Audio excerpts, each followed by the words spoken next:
Saint-Jean-Baptiste, c'est vraiment le symbole de la ville, on va dire. Dès qu'on approche du quartier, on voit cette flèche là qui s'élève dans le ciel.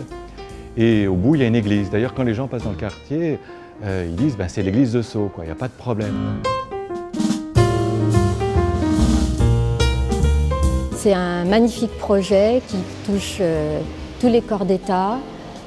Et vraiment, c'est très global et ça, c'est assez exceptionnel dans notre métier d'architecte du patrimoine. C'est agréable de travailler dans des cadres comme ça, quand même. C'est quand même très sympathique. C'est un métier où on a la chance de pouvoir visiter en même temps qu'on travaille, donc c'est bien.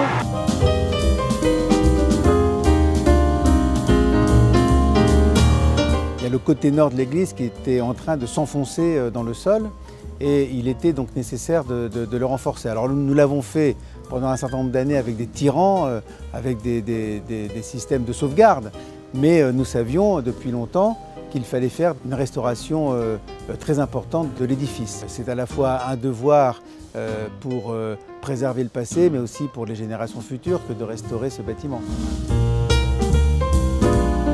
Il y a eu plusieurs opérations. Il y a une première opération avant 2015, pendant 4 ans, pour tout ce qui était bas-côté nord et les 2 premières travées du chœur.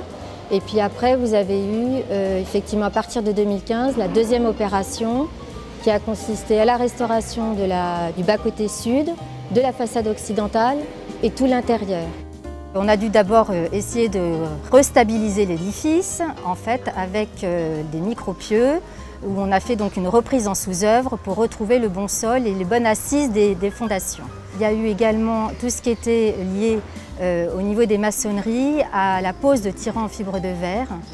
Cette reprise en superstructure permet en fait d'éviter le déversement des murs, voilà, qui partaient en éventail, tout simplement comme un château de cartes. On s'est attaqué après vraiment sur la charpente. La charpente était extrêmement dégradée et faisait des poussées au vide, on appelle ça, sur les arcs-boutants.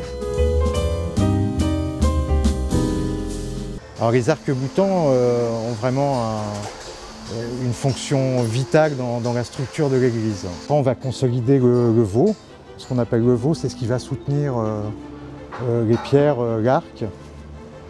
Et ensuite, on va poser l'arc-boutant.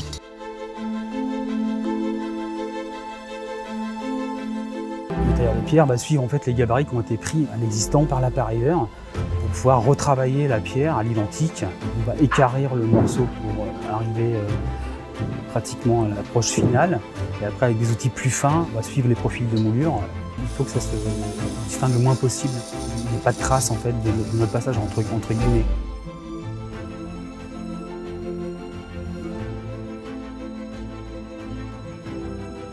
Nos caisses sont en plomb et la tuile, c'est la tuile qu'on a retaillée pour pouvoir chevaucher l'une sur l'autre en fait.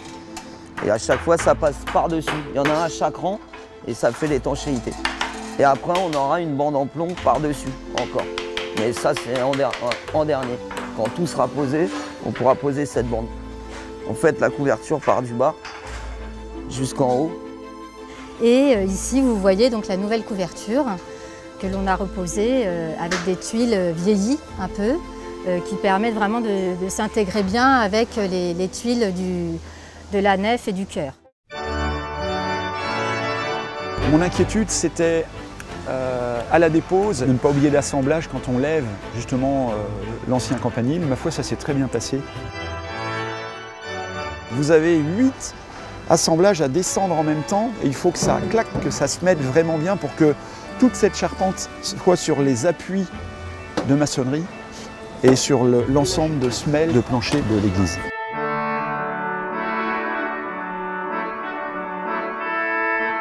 Dans un premier temps, on a fait un petit hydrogommage, un petit sablage léger pour enlever tout le verre de gris qu'il y avait sur la surface de la cloche et ce qui ne permettait plus de voir non plus les inscriptions de la cloche. Et puis on a reconfectionné en fait toute la partie suspension mécanique de la cloche, ce qui soutient la cloche en fait dans le campanile.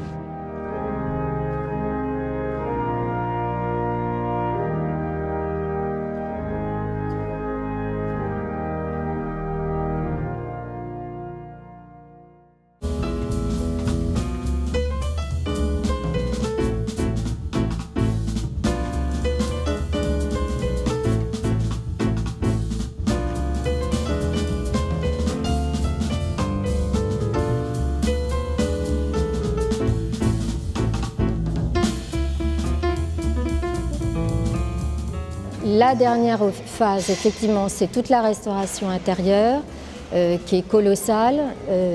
Bon, en dehors de tout ce qui est installation technique, que ce soit pour le chauffage ou l'électricité, il y a eu d'importants travaux aussi de reprise au niveau des corps peints, puisqu'on a fait des découvertes.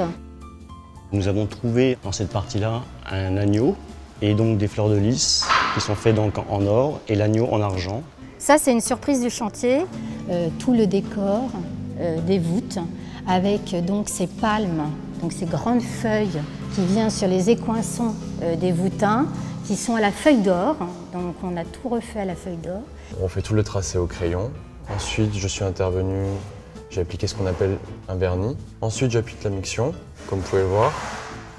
Et dès demain, j'appliquerai la feuille d'or.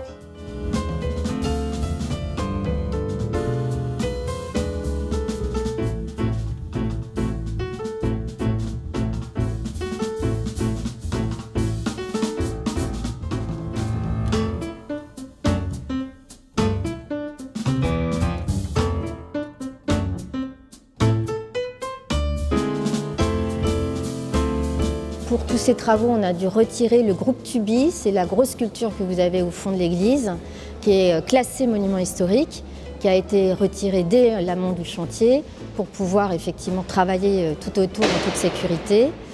Voilà, donc il y a beaucoup de choses comme ça. Et puis bien sûr, ce que je vous disais, tout ce qui est lié aux installations techniques qui sont très lourdes, notamment des passages de câbles très importants dans les combles.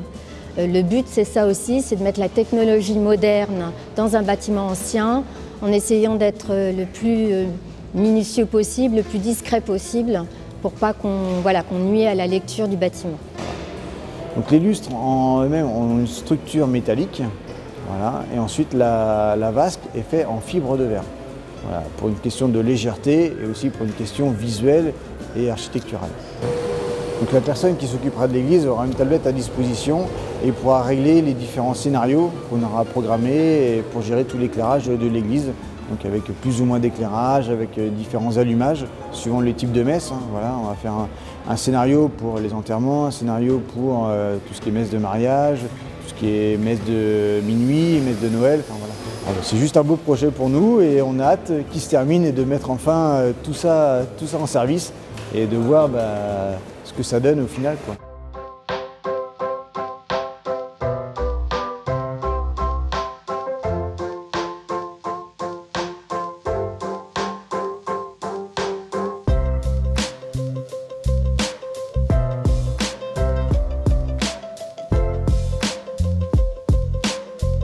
La partie pour nous la plus importante et complexe, ça a été le tambour d'entrée, donc le sas à l'entrée de l'église.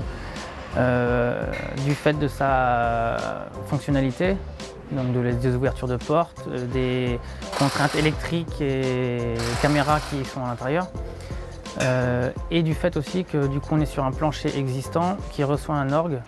Et suite aux prestations de l'orgue et des centres de charge qu'il y a eu sur le chantier, on a dû modifier et on est en cours de modification du plancher porteur qui reprend toutes les charges de cet orgue.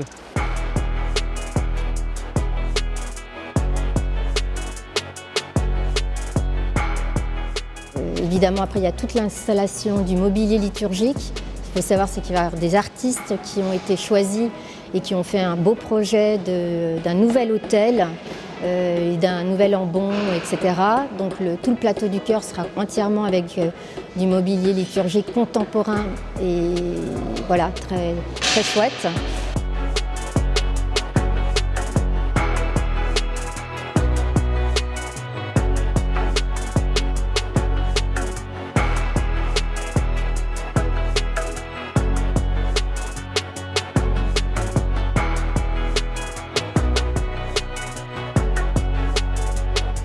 Jean dit « Moi je vous baptise dans l'eau et celui qui vient vous baptisera dans l'esprit et le feu ». Et on est parti là-dessus parce qu'on a toujours une sorte de mantra selon nos projets. Et là, on n'a gardé que cette phrase en tête, l'esprit et le feu.